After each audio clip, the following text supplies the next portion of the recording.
Okay. That's cool. Yep. So first of all, thanks for your time. Really My pleasure. appreciate it. I think you released your new album in June. I think it's the second one with your new band. Very excited. Do you still care about music reviews or critics? Do you read them or? There are lots of them. And remember now on the internet, everybody's a critic. And what I don't do is I don't really go on to fan pages and comments. I think reviews it's not my choice to what people write. I mean, hopefully I'm making music that will resonate with people, the listener. So I read reviews, I laugh at some of them. I take criticism, of course, but I'm making music for people really that are, listening people and people that want to learn about themselves. So I don't make music for critics really, but I'm glad if people like my music. When you mentioned it before, today everybody's a critic with all the bloggers Yeah. and all this stuff. Do you think the music press is as powerful today as they were maybe in the 70s? No. or 80s? It's a different era now, and for those people that are young, they wouldn't understand, but back in the days of the 60s and 70s, when the heyday of music, when people were selling millions and millions and millions of albums, it was different.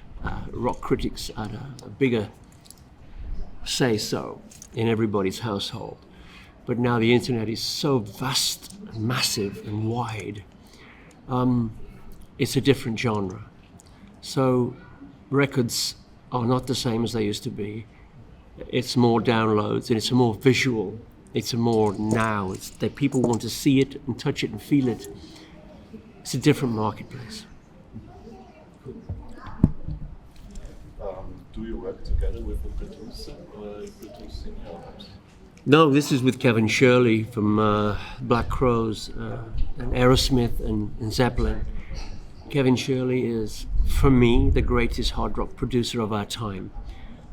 Not only is a producer, he's an arranger and a wonderful musician, a very, very deeply motivated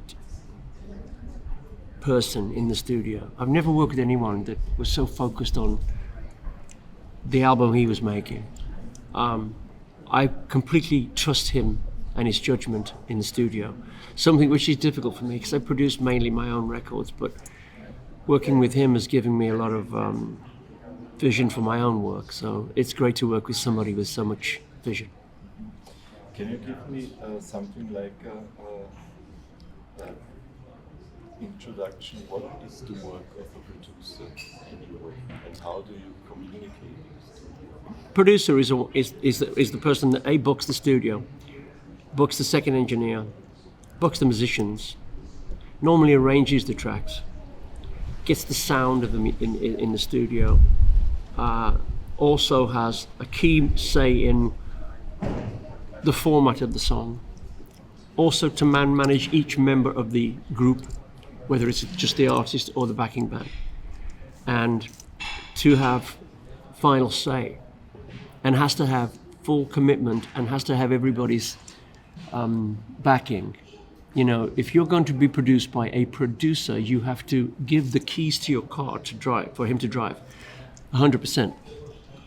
That was the thing that I had to do, and that's why production is so important. When you say a format of a song, what can you? Well, I may come in with the song that I think is complete. The producer may think, well, maybe we don't go to the bridge there, maybe we have the chorus here, then maybe we don't go out on this, maybe you change the key. It's just someone that has their vision and they're putting their own stamp on the song.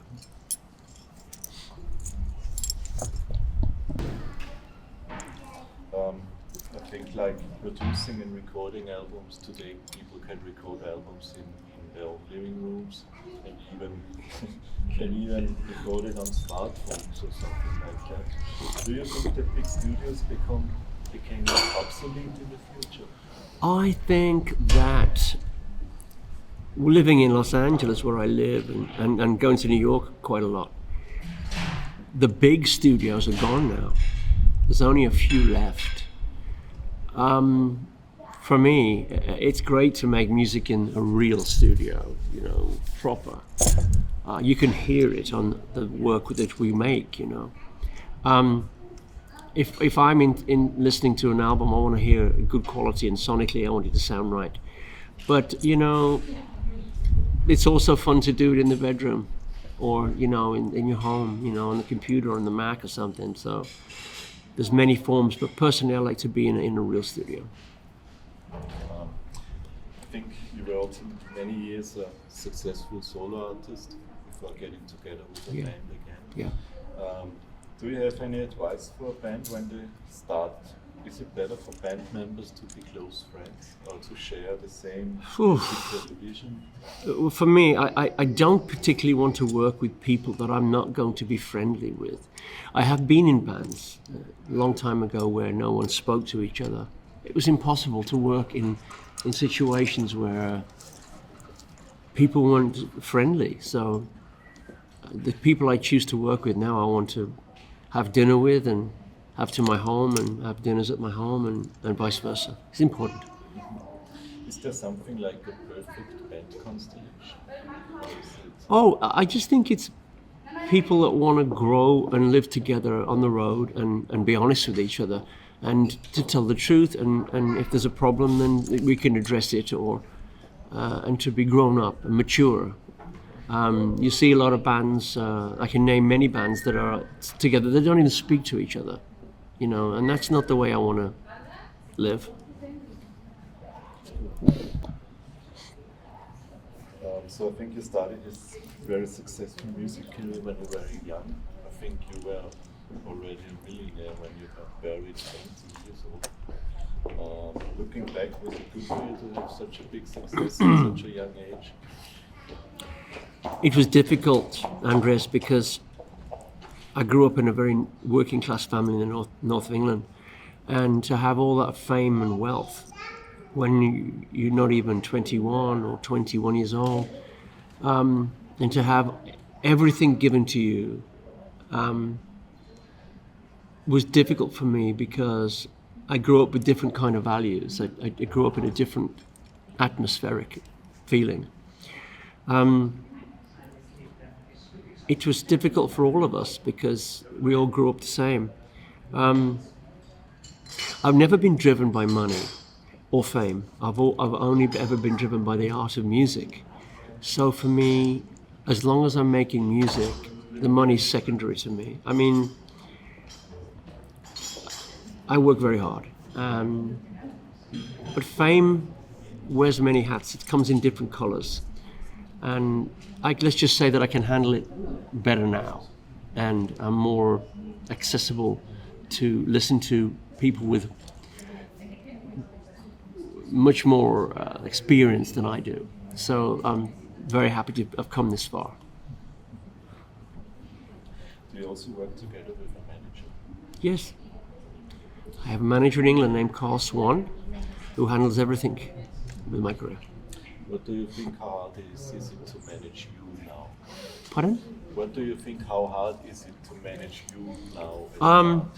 The funny thing is my manager, he's the kind of guy that is so in tune with what I do that I don't have to second guess what he does. I never have to think what he's doing is wrong, because everything he's doing for me is something that I would do naturally.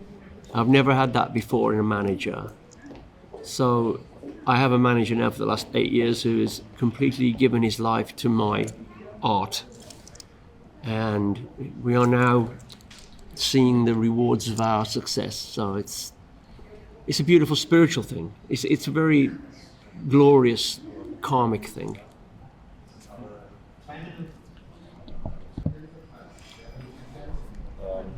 So what do you think in the music market today with all these changes in digital on the digital market? Is it harder for musicians now than it was maybe in the 80s or 90s or 70s or 80s?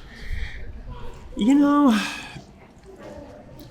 I have a problem with people stealing music. I'm talking in the business side of things. It's. I believe the artist should get what he deserves or she deserves for writing, composing, manufacturing, releasing music. I don't get off on the fact that some guy or some person is taking money from somewhere where they don't belong. This is the problem I have. I'm all about sharing my music. I'll give my music to people. I'll offer you my music, but I don't want people to take my music or steal it from. It's like taking food from the table, your home. It's inappropriate and it's wrong. Stealing is not right. But I will offer and give and share many things. If somebody asks, it's not a problem. But to take, it's awful.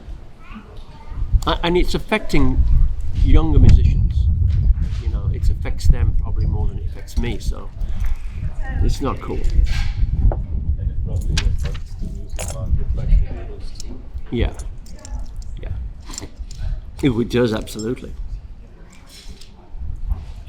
Well, thank you. You're welcome, Andres.